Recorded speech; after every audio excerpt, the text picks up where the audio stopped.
मनभित्रबाट सम्झेको छ भन्ने भनिदिनु होला।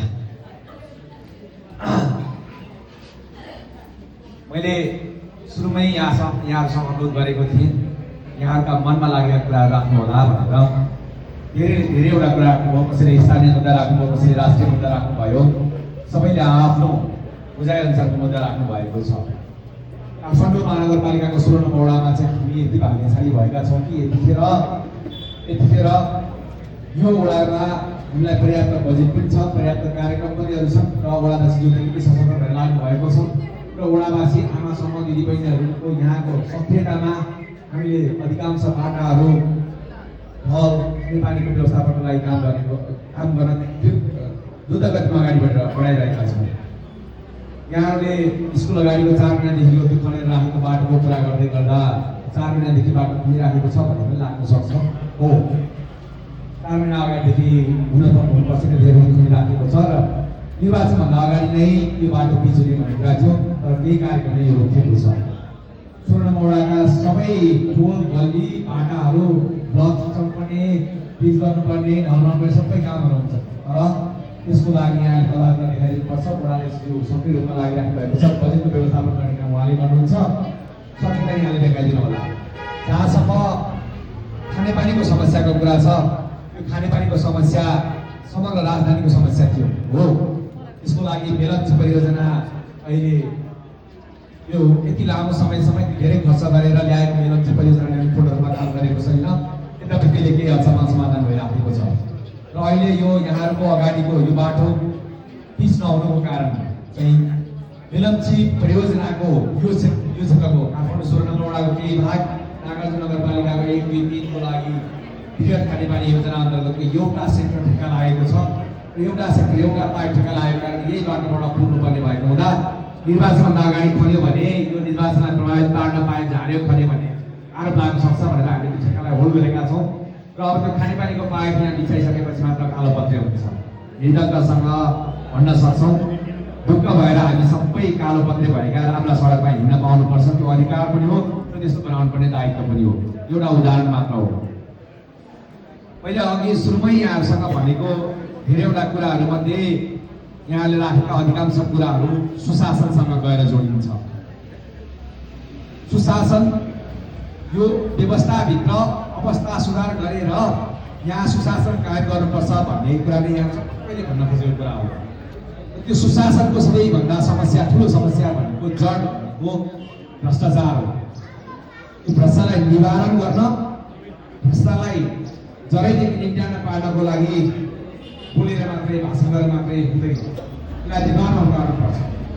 त्यो व्यवहारमा उतार्नको लागि पुराना राजनीतिक दल र उनका नेताहरूमा अप्ठ्यारो अवस्था सृजना भयो। किनकि कुनै न कुनै भ्रष्टाचार आफै जोडिएका, आफ्ना नेता जोडिएका, आफ्नो शक्ति केन्द्रका सबै जोडिएका, अनि भ्रष्टाचारका विरुद्ध कारबाही कसलाई अगाडि बढाउने। यसकारण अब यो पुस्ताले राख्ने बाटो सम्हाल्नुपर्छ। नैतिक राजन सफा भएका, सपना देख्न सक्ने, सपना डोर्याउन सक्ने र सपनालाई गन्तव्यमा पुर्याउन सक्ने नेतृत्व गरे मात्र सुशासन कायम गर्न सकिन्छ, त्यो समितिको सपना पुरा गर्न सकिन्छ। त्यसकारण मत परिवर्तन गरिदिनुहोस् है भन्न गरेको अनुरोधलाई यहाँले त्यो विश्वासलाई साँच्चै यथार्थमा बदलिदिनु भएको छ र हामीले तपाईँहरूसँग आउनुभन्दा अगाडि 5वटा मुद्दामा हस्ताक्षर गरेर करारपत्र गरेका थियौँ। त्यसमध्येमा एउटा मुद्दा हो सुशासन। त्यसपछिको मध्यमवर्गीय समाजको आर्थिक उन्नतिको कुरा गरेका थियौँ। त्यसपछि कामका कुरा गरेका थियौँ। त्यसपछि कनेक्टिभिटी, चाहे त्यो रोडको कुरा होस्, चाहे पानी जहाजको कुरा होस्, चाहे रेलको कुरा होस्, चाहे गाडी हिँड्ने बाटोको कुरा होस्, चाहे हवाई जहाज हिँड्ने बाटोको कुरा होस्, त्यो कनेक्टिभिटीको कुरा गरेका थियौँ। त्यो बाहेक इन्टरनेट र अन्य कनेक्टिभिटीका कुरा गरेका थियौँ र ठुलो जनसङ्ख्या आज यहाँ उपस्थित भएका अधिकांश बुवाआमाहरूका छोराछोरी पनि विदेशमै हुनुहुन्छ। प्रवासमा रहेका पहिलो पुस्ताका नेपाली दाजुभाइ दिदीबहिनीहरूलाई नेपालमा जोड्ने र उनीहरूले प्राप्त गरेको ज्ञान, अनुभव, सिप, दक्षता र रिसोर्स देश निर्माणको लागि खर्च गर्ने, उपयोग गर्ने त्यो नीतिमा काम गर्छौँ भनेर हामीले 5वटा कुरामा वाचा गरेका छौँ। त्यसमध्येको एउटा मात्र कुरा हामीले पुरा गर्यौँ भनेदेखि सुशासन कायम गर्ने बाटोमा हामीले कुरा गऱ्यौँ र त्यसको जग बसाल्न सक्यौँ भने मात्र अनि सबै कुरा सपना पुरा हुन सक्छ। यसको लागि नागरिक पनि त्यति नै जिम्मेवार भइदिनुपर्छ जति सरकार हुनुपर्छ। नागरिकले आफ्नो ठाउँबाट आफ्नो जिम्मेवारी थोरै मात्र पुरा गर्दै खण्डमा अनि अनि राज्यको तर्फबाट धेरै कुरा समाधान गर्न सकिन्छ। मलाई आशा छ, मलाई विश्वास छ, हामी सुशासनको बाटोमा यहाँहरू सहयोग गर्दै गर्दाखेरि प्रत्येक पलमा यहाँ जसरी मत परिवर्तन गरेर साथ दिनुभएको थियो त्यसै गरी साथ दिनुहुन्छ भन्ने कुरामा विश्वास छ। र यो कसरी गर्ने, कहिलेसम्म गर्ने भन्ने कुराको आज म धेरै व्याख्या गर्दिनँ, तर सुशासन कायम गर्नु सबभन्दा महत्त्वपूर्ण दायित्व छ। त्यसको जग बसाउनेछौँ र आगामी 5 वर्षमा तपाईँहरूले जुन विश्वास र भरोसासँग मत दिनुभएको छ र मैले बारम्बार भनेको हामीलाई मत दिएका कारण कहिले पनि यहाँले सिद्ध युराउनु पर्दैन भनेर गरेको बाचा मेरा अन्तिम सास रहन्जेलसम्म राष्ट्रिय स्वतन्त्र पार्टीले जिम्मेवारी निर्वाह गर्छ, म जिम्मेवारी निर्वाह गर्छु भनेर बाचा पुनः दोहोऱ्याउन चाहन्छु। अघिल्लोचोटि निर्वाचन हुँदै गर्दा विद्यालय शिक्षा सुधार र विद्यालयको गुणस्तर सुधारको लागि काम गर्नुपर्छ भनेर काम सुरु गरेका थियौँ, तर त्यो सङ्घीय कानुन अन्तर्गत स्थानीय सरकारसँग समन्वय गरेर गर्नुपर्ने काम भएको हुँदा त्यो महानगरले काम गर्न सुरु गर्यो। यही विद्यालयबाट त्यो कामको सुरुवात गर्दै गर्दाखेरि महानगरपालिकाको शिक्षा विभाग हेर्ने वडाध्यक्ष ज्यूसहित प्रधानाध्यापकज्यूको संस्थामा हामीले यहाँ आएर यहाँको वस्तुस्थिति अवलोकन गरेर यो विद्यालयलाई आधुनिकीकरण गर्ने एउटा मोडल विद्यालय बनाउने भनेर सपना देखेका थियौँ।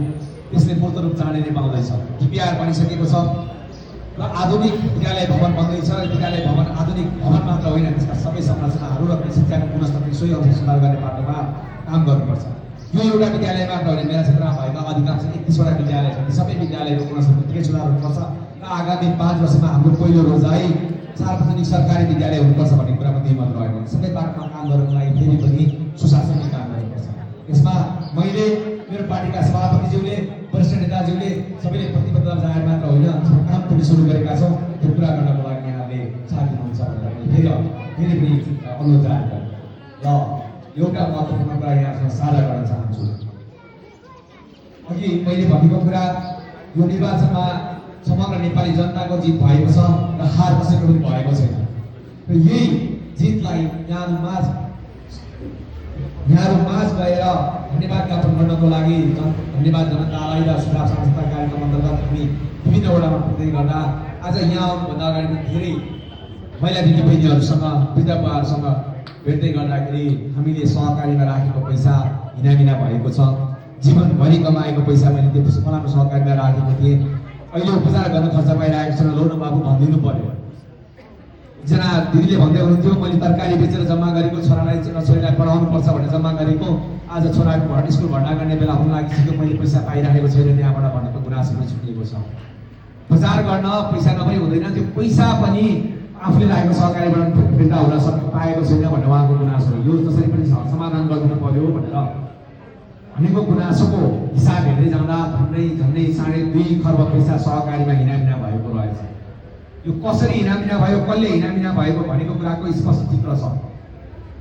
कसैले हिनामिना गर्न सक्ने हिम्मत देखायो भने त्यो हिम्मत राजनीतिक शक्तिको आडमा, शक्ति केन्द्रको आडमा कसैले देखाएको र उसले अपराध गर्दै गर्दाखेरि जनताबाट उठाएको बचत यसको सदुपयोग गर्छु, यसको संरक्षण गर्छु, त्यसको सुरक्षित गर्छु र फिर्ताको सुनिश्चितता गर्छु भनेर करारनामा गरेको त्यो विधान अनुसार सञ्चालन गरेको त्यो सहकारीको सञ्चालकहरूले फिर्ता नगर्नु र हिनामिना गर्नु भनेको जनता विरुद्धको अपराध हो, राज्य विरुद्धको अपराध हो। त्यो अपराध गर्ने छुट कसैलाई पनि छैन। भलै हिजोसम्म यहाँहरूलाई छत्रछाया कसैको थियो होला, जसले राम्रोसँग सहकारी सञ्चालन गरेर समुदायलाई उत्थानमा काम गर्नुभएको प्रति हाम्रो उच्च सम्मान छ। किनकि ब्याङ्किङ सेक्टरले काम गर्न नसकेको ठाउँमा माइक्रो फाइनेन्सिङ सेक्टरमा सहकारीले काम गरेको राम्रो उदाहरण छ। तर केही सहकारीको नाममा अत्याधिक धेरै जनता ठगी भएको र त्यसबाट उत्पन्न परिणाम, दुःखद परिणाम तपाईँहरूलाई थाहा छँदैछ। र त्यस्ता कुरालाई संरक्षण गर्ने भनेको राज्य सँगसँगै जोडिएकाहरू भएको हुँदा अब त्यो दिन सकिएको छ। यो देशमा सुशासन सुरु भएको छ। त्यसकारण कसैले पनि सहकारीबाट ऋण लिएर ऋण नतिरेको रहेछ र ऋण नतिर्दै गर्दाखेरि म फलानु शक्ति केन्द्रसँग नजिक भएको फलानुको मान्छे ल म तेरो सहकारीको ऋण तिर्दैन, के गर्नुपर्छ गर भन्नेहरूले अब भनेर देखाउनु त, आजैदेखि भनेर देखाउनु त ल। कम्तीमा मेरो निर्वाचन क्षेत्रमा सहकारी सञ्चालकहरूले आफूले सञ्चालन गरेको सहकारीको बचतको सुरक्षाको जिम्माको ग्यारेन्टी अनि जनताको बचत फिर्ताको सुनिश्चितता आजदेखि गर्नु भएन भने यो देशमा कानुन सुरुवात भइसकेको छ, कानुन लागू भइसकेको छ। कानुन अब सबै कुरा शक्तिशालीलाई पनि त्यति नै लाग्छ जति निमुखालाई लाग्छ। त्यसकारण आज र अहिले नै देखि आफ्नो सहकारीलाई व्यवस्थित गर्न नियमन गर्नको लागि छुट्टै कानुन र कानुनले तपाईँको कठालो समाउने गरी त्यहाँ घसिट्न आउने गरी नपर्खिनु होला। आजै र अहिलेदेखि सुरुवात गर्नुहोस् र आफ्नो क्षेत्रमा यो क्षेत्रमा सञ्चालन गरिएका सहकारीहरूको व्यवस्थापन गरेर बचत फिर्ताको सुनिश्चितता सहकारीलाई राम्रोसँग सञ्चालन गर्ने प्रक्रियामा कानुन मानेर नियम मानेर सञ्चालन गरिदिनु म हार्दिक अनुरोध गर्न चाहन्छु। र कसैले पनि शक्ति केन्द्रको त्यो शक्तिको दुरुपयोग गरेर अब जनतालाई रोक्न पाइँदैन। यो यति नै कुरा गर्दै आज यहाँले राख्नुभएका सबै ती समस्याहरूको समाधानको लागि हामी कहाँ र कुन निकायमा समन्वय गर्नुपर्छ, स्थानीय सरकारले गर्नुपर्छ कि राज्यका अन्य निकायले गर्नुपर्छ कि केन्द्र सरकारले गर्नुपर्छ, म स्वयं उपस्थित भएर के गर्नुपर्छ, यी सबै बाटोमा हामीले काम गरिसकेपछि आगामी दिनमा यहाँहरूसँग भेट्दै गर्दाखेरि अथवा मेरो सामाजिक सञ्जालबाट यहाँलाई जानकारी गराउनेछु। हामीले तपाईँले राखेका यी समस्याको समाधानको लागि यो पल कदमी गरेका छौँ र यसरी समाधान गर्न सक्यौँ र अब यसरी अगाडि बढ्छ है भनेर यहाँलाई रिजल्ट देखाउनेछौँ। सिर्फ जवाफ मात्र दिएर हुन्थ्यो, भाषण मात्र गरेर हुन्थ्यो भन्ने भएर विगतको 36 वर्षमा भइहाल्यो। त्यो विगतको 36 वर्षमा भाषण मात्र झुटो आश्वासन मात्र दिएकोले नभएको कारणले त अहिले यो परिवर्तन हुनु परेको हो। त्यसकारण अब अन्तमा यो देशले परिवर्तनको लागि बलिदानी खोजेको छ भने एउटा सक्षम नागरिकको प्रत्येक सक्षम नागरिकको योगदान खोजेको छ।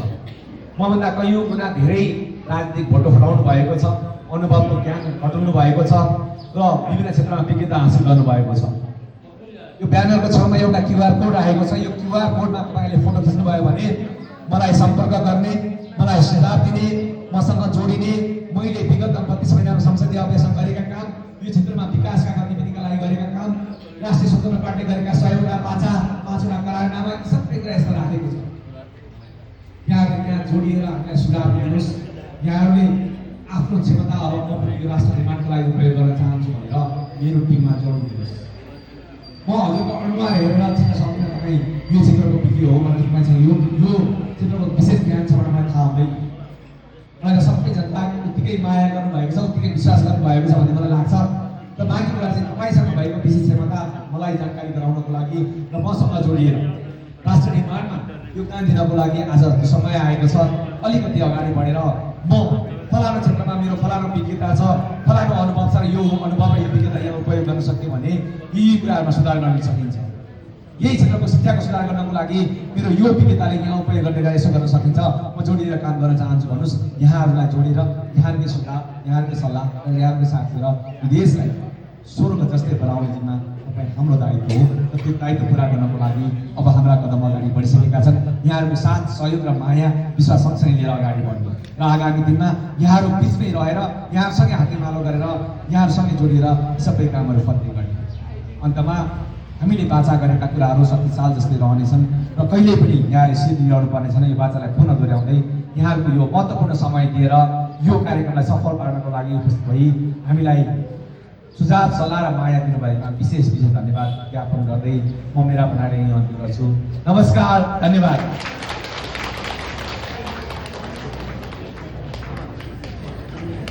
सँगसँगै आजको यो महत्त्वपूर्ण कार्यक्रम यही समापन भएको घोषणा पनि मलाई गर्नको लागि अनुरोध गर्नुभएको छ।